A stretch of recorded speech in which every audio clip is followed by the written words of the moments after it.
So, how do you sell a drug for a condition that most people don't even think they have? Well, you don't just market the pill, you market the disease itself.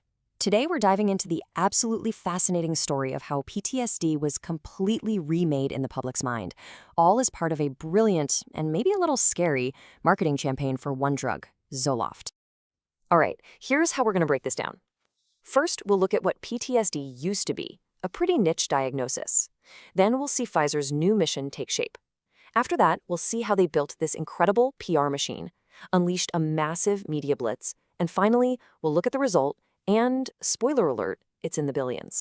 Okay, so to really grasp how much things changed, we've got to turn back the clock and see what people thought PTSD was in the first place.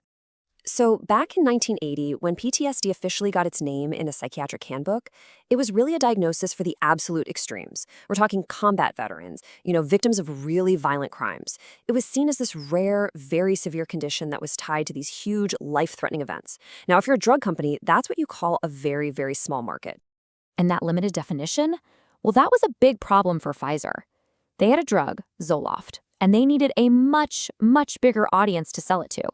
Then in 1999, the FDA gives Pfizer the green light. Zoloft is officially approved to treat PTSD. And that, right there, was basically the starting gun. But see, the real challenge wasn't getting the government's okay. It was about changing public perception. Pfizer's mission was now to convince all of us that PTSD wasn't rare at all. In fact, it was something that could affect pretty much anyone. And they didn't just, hope this change in perception would happen. No, they engineered it. Let's take a look at the incredible public relations machine they built to make this happen. This right here is their playbook, and it's pretty wild. Check this out. First, Pfizer funds a brand new group called the PTSD Alliance. Sounds legit, right? But here's the crazy part. The alliance was actually run by Pfizer's own public relations firm. Then this group, this front group really, started building a network of journalists and experts who would amplify their message. It created this perfect echo chamber that looked like an independent health organization, but it was really just a marketing engine. So, with the machine all built and ready to go, it was time to flip the switch. What came next was a full-on media blitz, all designed to plant this new, much broader idea of PTSD into the national conversation. And you know what? It totally worked. Mentions of PTSD just exploded in the media. This quote from the New York Times is the perfect example. Just notice how they're using statistics provided by Pfizer, by the way, to talk about PTSD in kids. All of a sudden, the cause of trauma wasn't a violent attack anymore. It could be something like the death of a relative.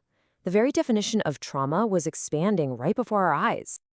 Every great marketing campaign needs a number that sticks in your head, and boy, did Pfizer's team find one. 1 in 13. That was the number of Americans their studies claimed would get PTSD. It's so simple, it's kind of scary, and it did its job perfectly. It literally took PTSD from being a soldier's problem and put it into every single neighborhood in the country. And then, a national tragedy became the ultimate opportunity. Just look at this timeline.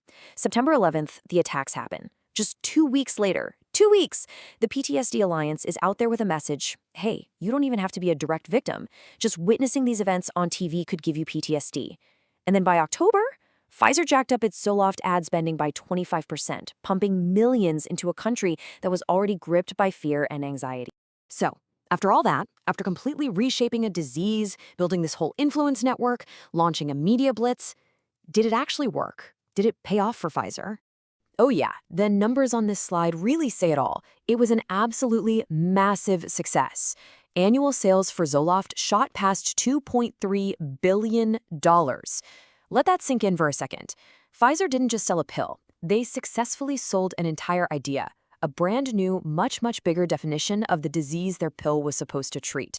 And all of this brings us to one final, really critical question. This whole story forces us to think about something tricky. When a company spends millions to raise awareness for a condition, where does real public health education stop? And where does strategic disease marketing begin? It's a very blurry line, and it's definitely something worth thinking about long after this explainer is over.